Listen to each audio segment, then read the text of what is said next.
and they're going to die suddenly. We're going to see people, instead of dying in their 70s or late 60s, in their 40s, 50s, maybe even in their mid-30s. I'm lucky that I got through all that so far, but I don't think I would do it again. Knowing what I know today, I would not do it again. Despite his findings, Santora can't prove his fears.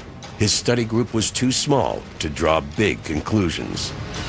The problem with studying illicit drug use in general, and with steroids in particular, is that you just can't go out and do a laboratory study. You can't intentionally put people on steroids for 20 years to find out what happens to them, because the Human Studies Committee would not permit that. So for ethical reasons, the only way that you can study these phenomena is just to go out there in nature and see what you can find. And when you do that, there are all kinds of methodological limitations which make it hard to get convincing, solid results without the risk of some sort of distortion. As doctors search for answers, some steroid users ignore the danger signs. Some doctors blame their own profession. It took the medical community an amazingly long time to actually concede that steroids do work. Even today, you can still find, for example, in the physician's desk reference, statements that steroids have no value for enhancing athletic performance. So that having failed on that count, they were also discounted when they started talking about potential dangers of steroids because they had already lost their credibility. And with the loss of medical credibility came increased use. They're going to always be part of powerlifting and bodybuilding and strongman sports like that. But now you could go down to any high school that has, big-time sporting program, and someone's going to have roids. All of the danger signs, everything we needed to know was right in front of us.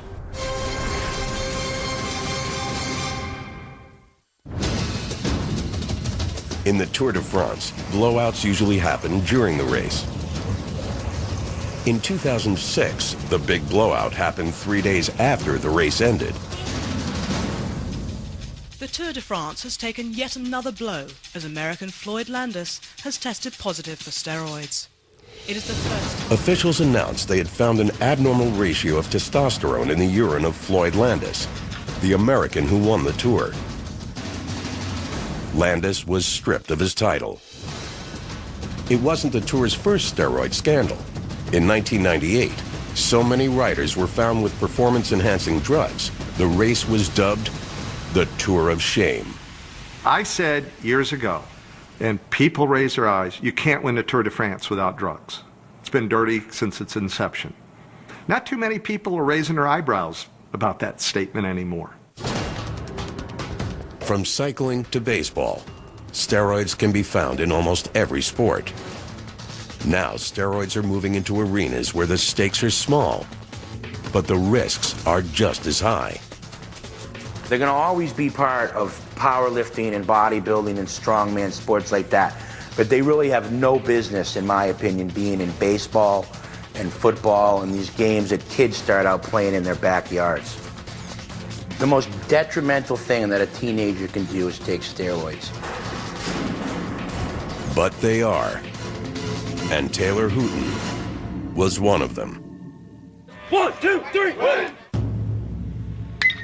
Taylor was a great kid. Always had a smile on his face, cracking jokes.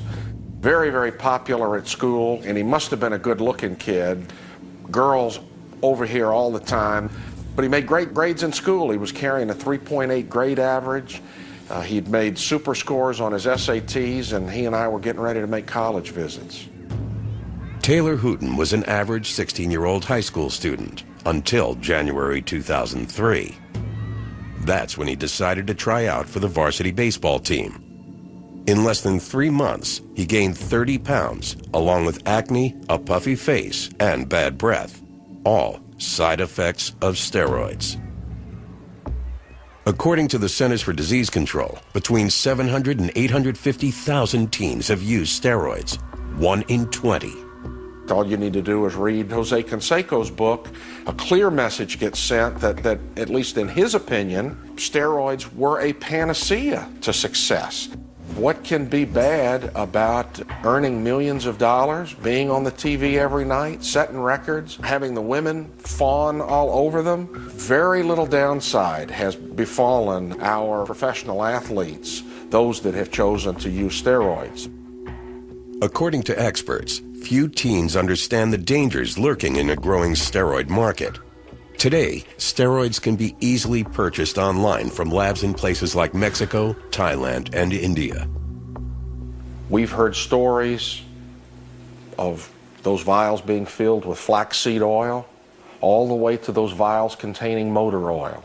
And these kids, our children, are taking these and injecting them into the vein. Soon after Taylor began taking steroids, his personality changed. But what we saw in Taylor was something that was much more severe than normal mood swing. On 2 occasions, he took his pitching hand and drove it through a sheetrock wall. All of the danger signs, everything we needed to know was right in front of us. But we didn't recognize it as steroids because neither we nor our family doctor had been trained to know what to look for. While quitting steroids, Taylor slid into a deep depression. On the morning of July 15, 2003, he went into his room, put a belt around his neck, and hanged himself. Stuff like this is not supposed to happen in middle America, well-educated community. But the fact of the matter is, it is going on.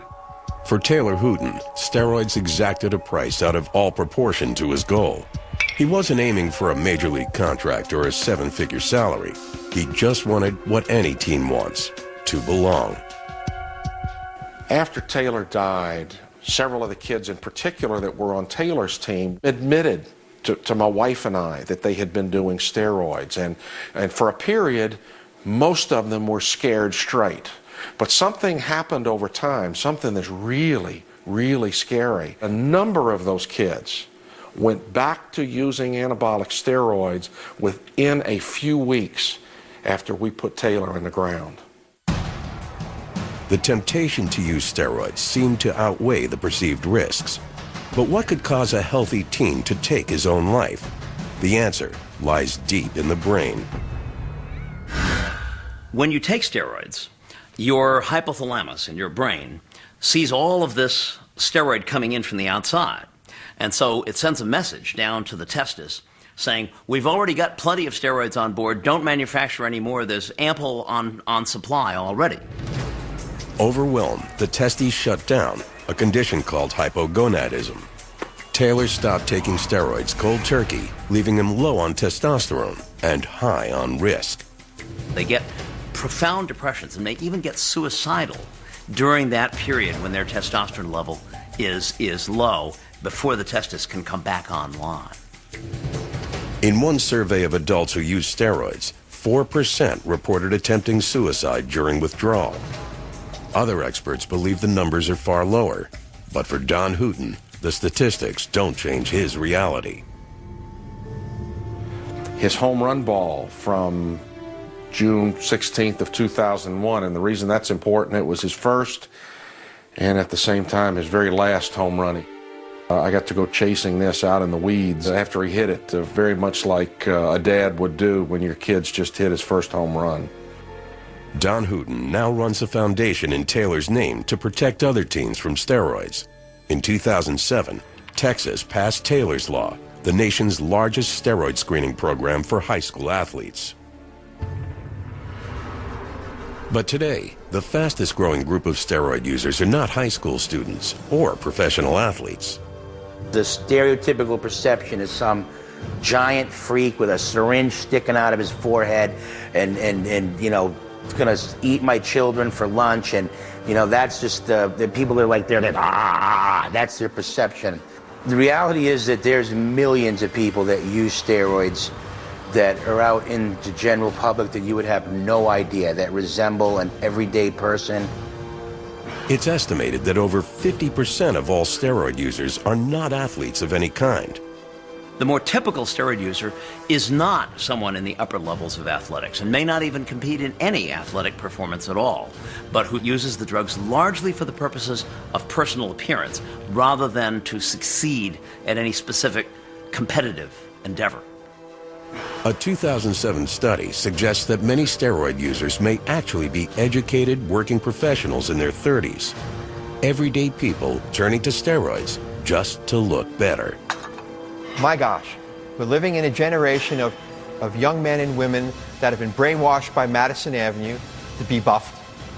We're living in a generation where all they know is instant gratification. Something they hope steroids can deliver.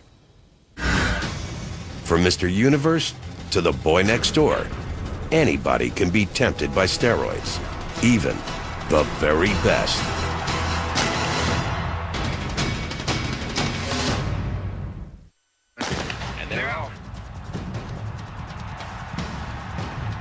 At the 2000 Summer Olympics in Sydney, the American track and field star Marion Jones won 5 medals.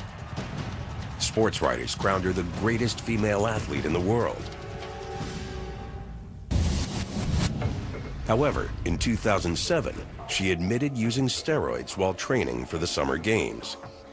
Her world records were invalidated, her medals forfeited. At age 31, one of the world's greatest female athletes announced her retirement from her sport.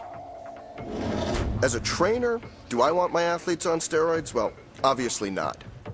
But as a consumer, you're demanding the very best out of athletes. And those athletes are going to do what they can to get that to happen.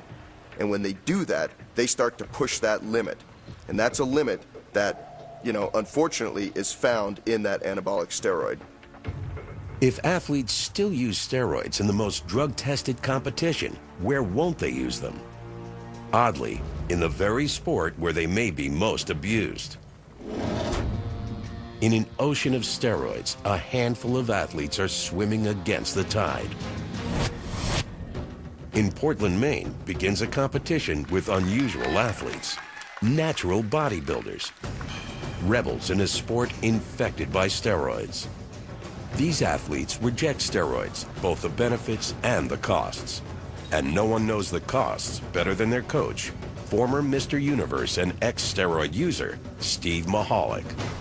Okay, guys, this is what it's all about. All that hard work we put in the gym just amounts to a few minutes on stage, so just really enjoy yourself.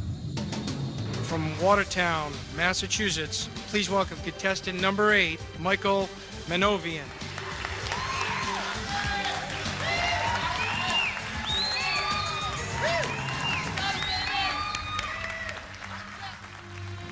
The most formidable challenger here is unseen, temptation. Winning is intoxicating, and steroids are enticing, even to a man they'd nearly killed. I will have suffered through the stroke, the heart attack, the liver disorders, the mental disorders, the mental anguish. But would I personally do it again? Yes, listen to the draw of that stuff. For one moment in time, Steve Mahalik was the best there was on planet Earth. #1. That's a hard thing to discount. Come on, everything you got. At Mahalik's gym on Long Island, he trains a new generation of bodybuilders to do as he says, not as he did. These kids and these grown men need a leader. They need someone who's been there. They need someone who can take them to the place they want to go without getting sick or ill. Bear the pain, spare the shame. Let's go. So what I try to do when a guy's sincere, I will teach them how to exercise and to have a degree of muscle that their genetics will allow them to have, and make them understand that that's as good as you're going to get. Come on. I'm looking. I'm watching the muscles. They got a lot in them.